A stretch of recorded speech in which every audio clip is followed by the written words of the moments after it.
Hello, everybody. This is the Cincinnati Herald Podcast. I'm your host, John Alexander Reese, digital editor of the Cincinnati Herald. If you don't know, the Cincinnati Herald has been around since 1955 and is the largest African American newspaper in the greater Cincinnati area. So I would like to introduce my guest for this week's show. We have Circulation Director Wade Lacey Sr. How you doing today, Wade? Hello, John. It's good to be here. Good, good. And we also have our intern, Suhana Sinha. How you doing today, Suhana? I'm doing fantastic, John. How are you? I am doing just fine. And we have special guest, Dr. Alvin Crawford, who's here to talk about Black men in medicine. How you doing today, doctor? I'm doing fine. Thank you for having me on. It's my pleasure to be here. Thank you so much for joining us. Okay, so before we head into our main topic, let's talk about some other news topics in our general news roundup. So, our first topic is remembering Cincinnatians lost to the COVID 19 pandemic. Cincinnatians have experienced COVID 19 for over a year now.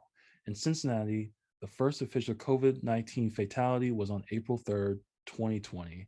The world has seen over 2.4 million fatalities. The US has over 500,000 deaths, and in the city of Cincinnati, there have been over 220 deaths. As of now, despite progress in virus science and tremendous advancement in the understanding of genetics, COVID 19 is already the seventh largest recorded pandemic in history. Councilmember David Mann proposed a resolution adopted by Council on February 24th, 2021, to designate the first Monday in March as COVID 19 Memorial Day, joining other cities and local governments in a day of remembrance for those who have lost their lives and those who are forever marked by COVID 19, those who continue to suffer, and their grieving families. And our second topic is the CDC sets new guidelines for fully vaccinated people. The Centers for Disease Control on Monday said Americans who have been fully vaccinated against COVID 19 can now safely gather indoors without masks, but kept recommendations against large events and travel in place. CDC Director Dr. Rochelle Walensky announced the recommendations Monday at a White House COVID 19 response team briefing. According to the new CDC guidance, small groups of people who are at least 2 weeks out from their final vaccine shot can safely gather indoors in small groups. The CDC also says that small groups of vaccinated people can safely gather indoors with unvaccinated people, as long as those unvaccinated people do not have a pre-existing condition that will put them at elevated risk for the virus. In order to visit those unvaccinated people at elevated risk, the CDC says people should still wear a mask and physically distance.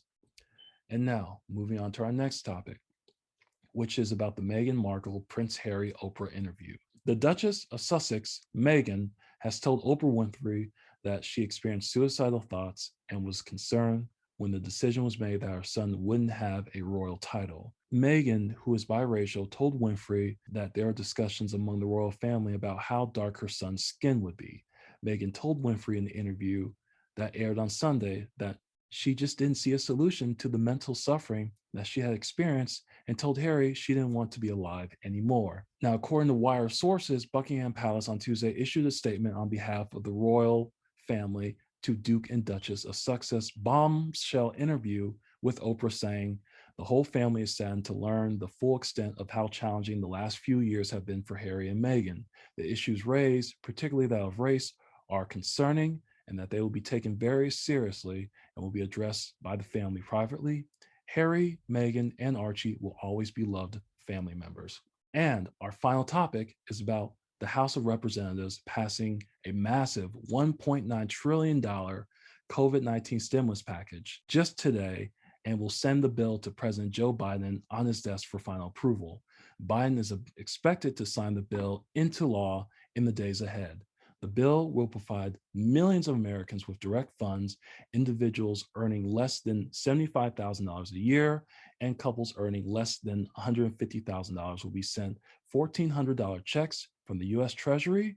It will also provide an additional $300 weekly benefits to those on unemployment, expand child tax credits, and provide state and local governments with much needed federal dollars. Wade, which one of these four stories stood out to you the most? Well, John, actually, there are actually two. Yeah, go for them. the the number of deaths in the last 12 months. Uh, when this was talked about last year, the projected numbers that might be, I just couldn't believe it. I thought they were just throwing numbers out there. It was no way in my mind that thousands and thousands of people would die from this. Uh, I remember polio, took the shot and all that and everything. And I just thought that we had just come so far in 2020, 2021 that there's no way that a new virus would be able to kill that many people. But as we see, it happened anyway. So that was very impactful. But the other is the what's going on with Meghan, Harry, and the royal family. That is that will be interesting to watch the next few weeks, the next few months, and the next year, how that pans out. That is big. That is very, very big. You're talking about the royal family. You're talking about hundreds and hundreds of years of a certain mentality. Uh, you have a new system now with this social media and how people look and think about things, and how the perception is it can be so moving. So it will be very interesting to see what happens with that over the next year, and how the public and the royal family handles this. Yes, of course. Suhana, which one of the stories stood out to you the most? Hello, John. This um, it's not just one story. I believe the Meghan Markle and Prince Harry story, along with house passing $1.9 trillion for COVID relief, the ones that stood out to me the most. I believe this both the stories have somehow a very parallel connection to each other.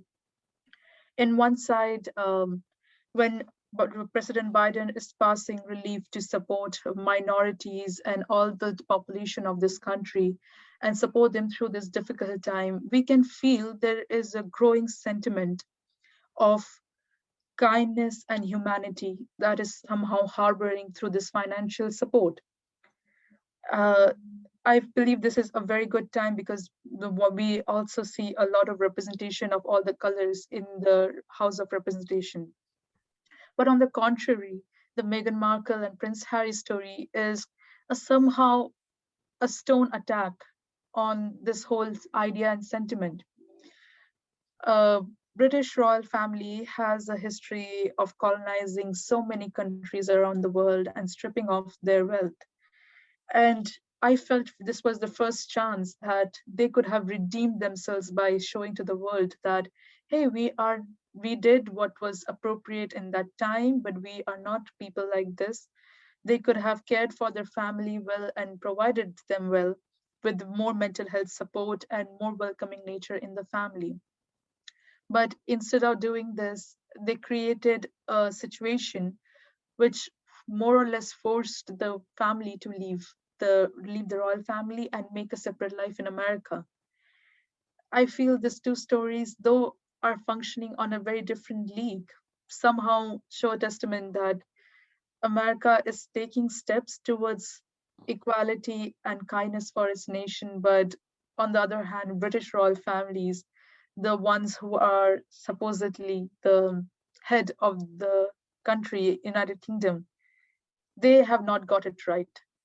And it's saddening that when the royal family has not got it right, how do we expect rest of the world to come in terms with not harboring racism among themselves and being kind to each other? Uh, after that, after that incident, after the interview, there have already British tabloids have already started to shame and diss Meghan Markle, and I'm I'm surprised by the reaction that they have still not learned anything.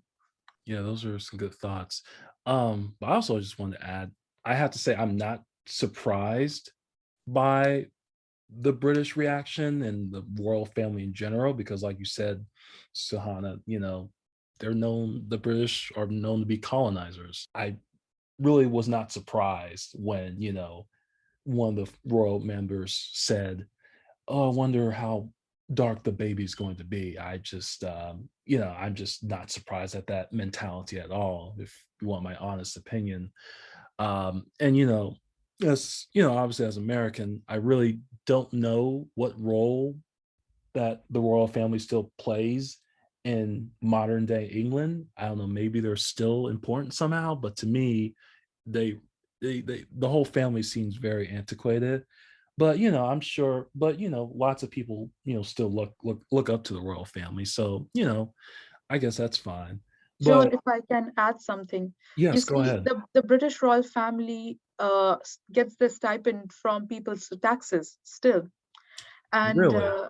yes, they Hmm. still do. So a part of their financial sources comes from the local population. And I don't know how old the queen must be by now. I'm assuming a century, She's but in her she's in her 90s. I know that much. she is in her 90s. But I found one statement from Meghan Markle very surprising, where she said that the queen was extremely nice with her, and she shared a blanket with her in train and had a kind conversation with her.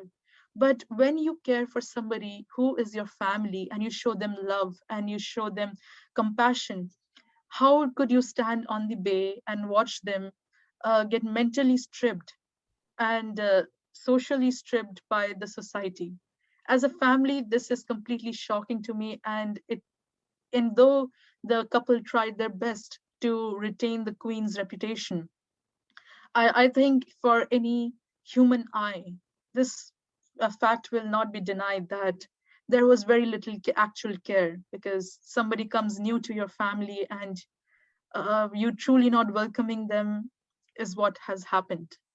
So those were some of our topics of the day. Now I want to move on to our main topic, and I will lead this right into Dr. Alvin Crawford, as he's going to talk about Black men in medicine. So go ahead, Dr. Crawford. Before we go, I would like to add one thing. Oh, yeah, cool. Yeah, of course. I'm so glad that the guidelines are here and so many people have got completely vaccinated, because God knows how much time it has been since so many people were able to meet their families and get along with their grandparents. This time has been extremely emotionally very mortal, and I'm just very glad that many of the colleagues that I know and fellow people I understand have got their vaccination. And I'm most probably very eager to meet my parents because they have got their full vaccinations too. That's good to hear. Mhm. So anyway, so Dr. Crawford, can you please elaborate more about Black men in medicine? Well, first of all, thanks for having me on the program. And it's a topic that I'm happy and delighted to speak about at any time. And that is Black Men in Medicine. We have an organization that we initiated through the medical school in September. And it has to do with the fact that there's a diminishing and discouraging number of African American males that are entering the field of medicine now. As a matter of fact, you all talked about the virus, and I think the virus shines a bright light on the fact that there are not enough Black men in white coats to take care of most of the people that are being seen. And we know that there is a decrease in the vaccinations in African Americans, especially males. And we're not exactly sure of what the problem is, but we know there's still the feeling that you trust and seek out helping people who look like you. And there, at this time, there's a diminishing number of African American males that are even entering the field. As a matter of fact, when we compare the numbers to 1978 to now, even though the grade point average and the graduate degrees of African American males have increased significantly, the percentage of African American males going into the field of medicine, that is entering and graduating medical schools, have not significantly increased. Now, with this in mind, over the past 5 years, I've been able to speak at several graduations of medical schools, including University of Tennessee, the University of Cincinnati, and the White Lecture at Harvard at the Brigham Women's Children's Hospital. But I've noted in that group, there have been less than 6 men in any of their graduations. And that was a concern for me. And looking into it to see the number that is diminishing. I think healthcare is a very definite issue. I think that the more men that we can get into medicine, that would increase the compliance and the attitude of treatment, especially in older African-American men, the better. And I go back to Martin Luther King's statement of all the forms of inequality and injustice in healthcare is the most shocking and inhumane. And we consider that to be the entree of an American crisis, and that is the diminishing number of African American males in healthcare. Now, doctor, let me ask you, like, why is it diminishing so much? Because like earlier, I was reading an article, and like you said, it was like it was really low. They said Black men make up less than 3% of physicians. Why do you think that is?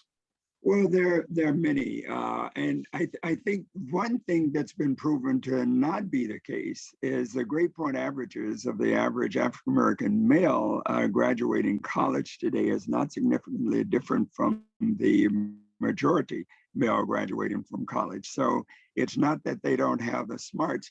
It could be a lot of things, including the lack of. It's one of those things that maybe you can't be what you can't see, and not seeing a significant number of African American males may or may not have decreased the interest in it.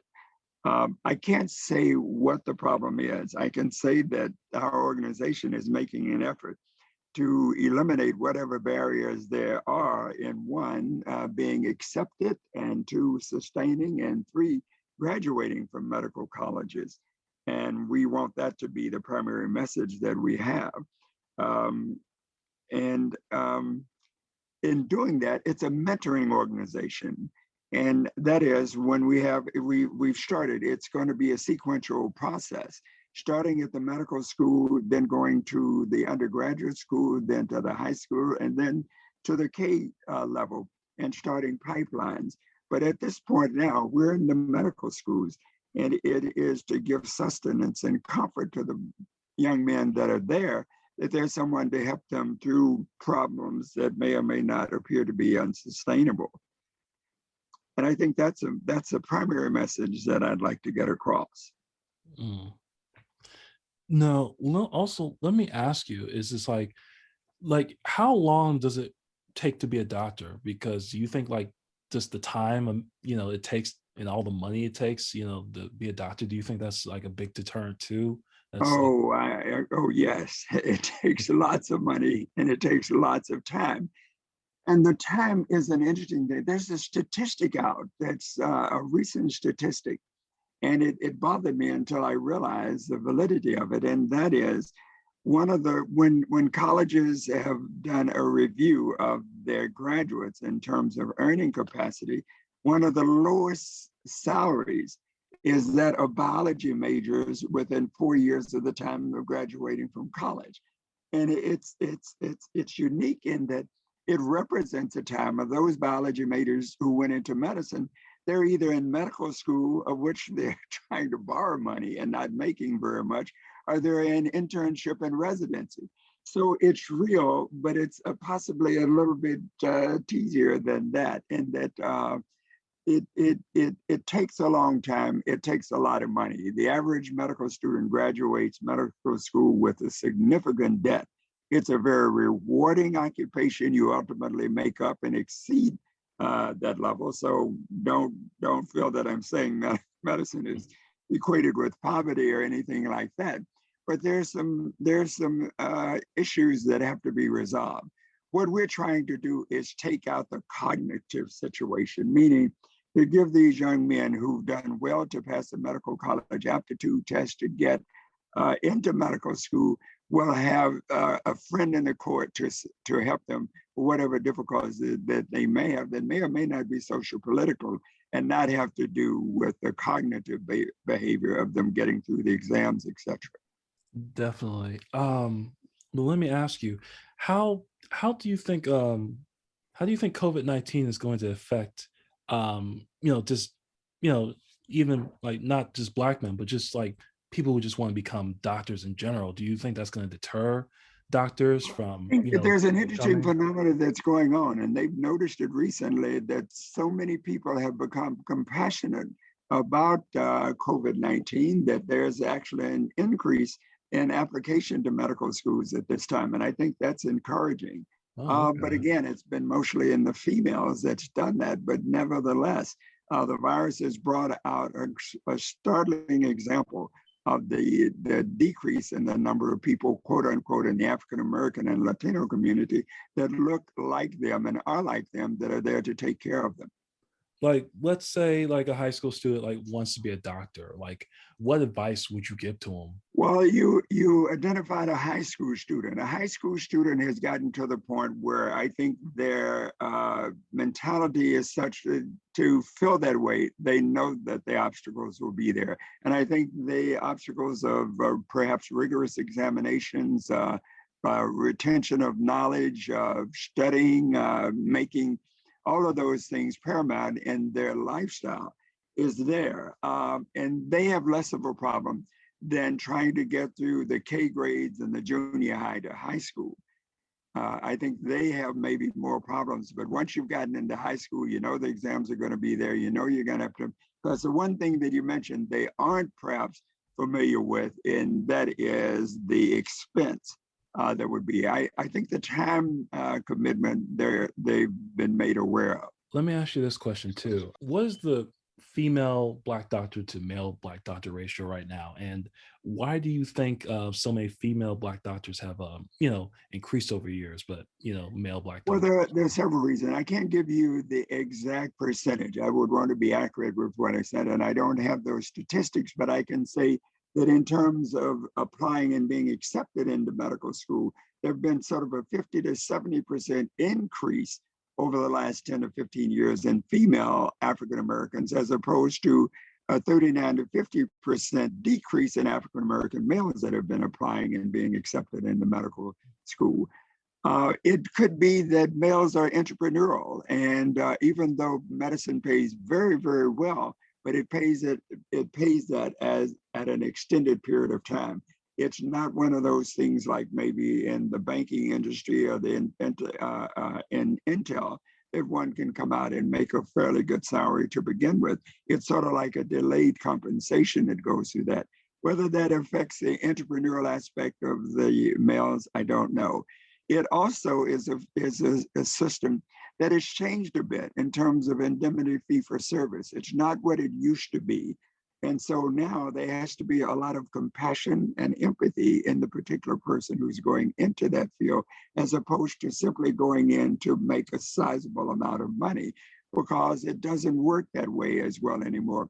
However, for one who does have compassion, who has the empathy, who wants to care for their fellow man or woman, it is an unbelievably great field. Is there anything else you want to add or tell us about this organization, Black Men in Medicine? Yes, it is. I call it it's a dating system. What we do is that we have African American male medical students, residents, and fellows at the university and in other hospitals around the city. And we try to connect them with people who look like them, who are doing the specialty that they may want to do. That is, if a kid is interested in OBGYN, we right now have the University of Cincinnati, for the first time in 200 years, we have an African-American chief of OBGYN. So one can connect with that.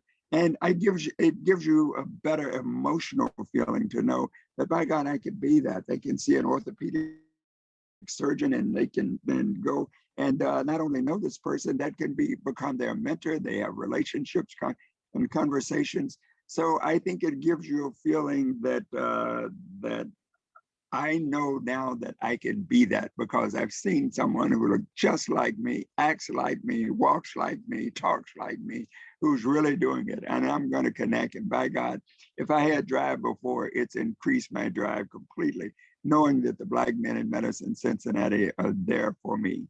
Wow. Well, I'm glad there's an organization like that in Cincinnati, especially for Black male doctors. That's very encouraging to hear. Well, thank you so much for coming on our podcast today, Dr. Crawford. It's been an honor having you on here. It's been my pleasure to talk with you. I've enjoyed it. Thank you very much.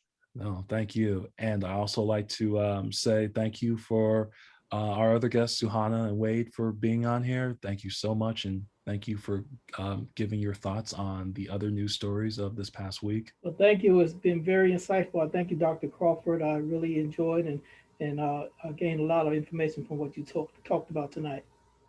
You're quite welcome. Yes, I'm very happy to speak to all of you. It was a great conversation, very stimulating conversation and very educational. Thank you so much, Dr. Alvin, John, and Sir Wade. Thank you. So if you want to check out the stories we talked about today, make sure you check out our website at www.thecincinnatiherald.com, and make sure to also check out our print edition, which is sold at your local Kroger, UDF, Walgreens, Joseph F. Booksellers, and at select service stations. Make sure to follow us at the Cincinnati Herald on Facebook. Follow us at Cincy Herald on Twitter and Instagram. You can also follow us on YouTube. Just search for the Herald TV. And you can also follow us on our TikTok channel. Just search for the Cincinnati Herald. And folks, remember, even if you're fully vaccinated, we are still in a pandemic. So make sure to wear your mask, wash your hands, and practice social distancing. I'm John Alexander Reese, digital editor of the Cincinnati Herald, and have a good day.